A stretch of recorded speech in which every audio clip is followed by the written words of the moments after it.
प्रमोद शुक्ला जी, सुमन शुक्ला जी, राधा वल्लभ श्री हरिवंश। पूज्य श्री सदगुरुदेव भगवान, आपके चरणों में कोटि कोटि प्रणाम। गुरुदेव भगवान, कभी कभी सांसारिक परिस्थितियां ऐसी हो जाती हैं कि इस देह के संबंधों की चिंता ही सताती रहती है, भजन की एकाग्रता में बाधा उत्पन्न करती है। महाराज जी कृपया मार्गदर्शन करें। जीव का ये स्वभाव है कि अहंकार नहीं त्याग पाता, सबसे बड़ी बात है ना। अच्छा, आपकी चिंता करने से क्या हो जाएगा? आप कुछ संभाल लेंगे क्या?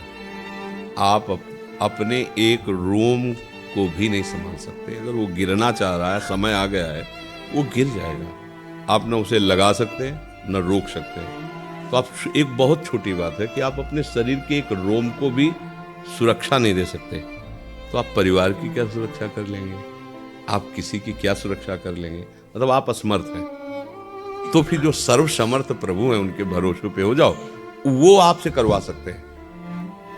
वो आपसे करवा सको, आपकी भुजाओं में बैठकर वो ऐसा कार्य करवा सकते हैं कि आप खुद सोचेंगे कि ये तो हो ही नहीं सकता था मेरे से। उनके आश्रित बनो। जो भी अपना है, चाहे रिश्ता हो, चाहे वस्तु हो, चाहे संपत्ति हो, चाहे ये शरीर हो, वो प्रभु को समर्पित भावना से कर दे। नाथ सकल संपदा तुम्हारी, मैं सेवक समेत सुतनारी। हे प्रभु, अब आप जानो, आप देखो। तो आपको जब कभी किसी की चिंता हो तो प्रभु की तरफ देखो कि नाथ, इस शरीर से इसका ये संबंध है, मेरी तो सामर्थ्य नहीं, पर इच्छा है ये सुखी रहे, स्वस्थ रहे, चाहे वो बच्चा हो, बच्ची हो, रिश्ते हो, नाते हो। प्रभु आप देख लो, आप जैसा समझो। बस अपना काम इतना है। हो सकता है हमारे मन की बात है, मान लो आप हमसे जुड़े, अभी आपको दुखी देखें तो हम आपसे थोड़ी कहेंगे, हम तो श्री जी से कहेंगे, श्री जी ठीक है जैसे भी हैं, पर हैं तो आपके ना, अब आप संभालो, आप देखो। ऐसे आप भी जो आपसे जुड़े हैं, जहां आपका मन जुड़ा है, तो आपको उनकी सारी की सारी चिंता इनके चरणों में देना। प्रभु आप देखो, और वो सब संभाल लेंगे। प्रभु सब विश्वास करो, वो सब। प्रणत कुटुंब पाल रघुराई, गोस्वामी तुलसीदास जी कहते हैं, शरणागत के, प्रणत माने शरणागत के परिवार को भगवान पालते हैं। कुटुंब पाल रघुराई। चिंता न करो, चिंतन करो, भजन करो, उसी से सब ठीक हो जाए। कई बार हमने सत्संग में सुना है, एक सोझा नाम जी के भगत थे, गृहस्थ।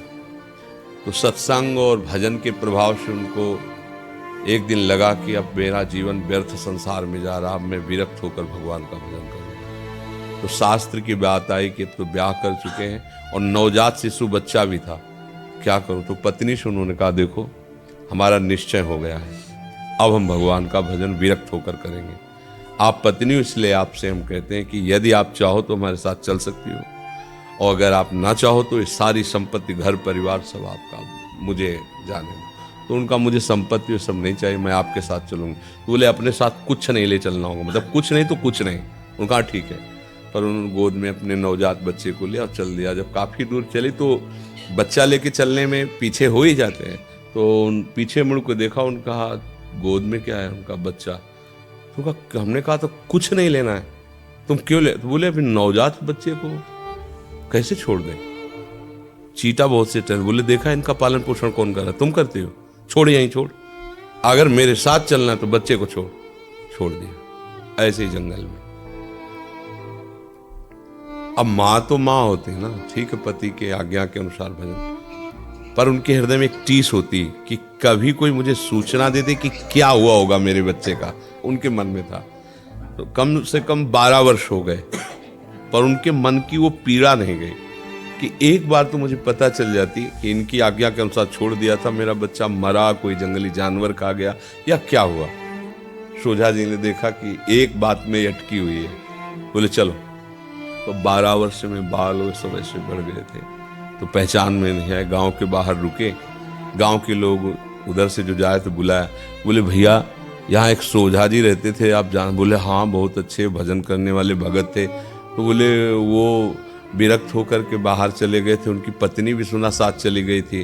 बोले हाँ, और उनका बच्चा भी था, वो इतने निर्दयी कि अपने बच्चे को जंगल में छोड़ दिया, पर भगवान की कृपा देखो, वो अपने आप बताने लगा, भगवान की कृपा देखो, राजा जो है सोझा जी का बड़ा आदर करते थे। तो जब सुना कि सोझा जी चले गए तो राजा ने अपने सैनिकों को भेजा कि एक बार उनको रोको, हम बात करेंगे। तो वो तो मिले नहीं, पर रास्ते में लड़का मिल गया और राजा के लड़का नहीं होता था, तो उनका ऐसे भक्त का बालक हमें मिल गया, तो इसको हम गोद लेते हैं। बोले वो आज 12 वर्ष का राजकुमार है। पत्नी इसका चलो सीधे यहाँ से। बोले समझ गई, तुम चाहे जितना कमाती, चाहे जितना हम कमाते, वो उतला नहीं प्राप्त कर पाता, और भगवान के सहारे छोड़ दिया तो राजकुमार बना बैठा है।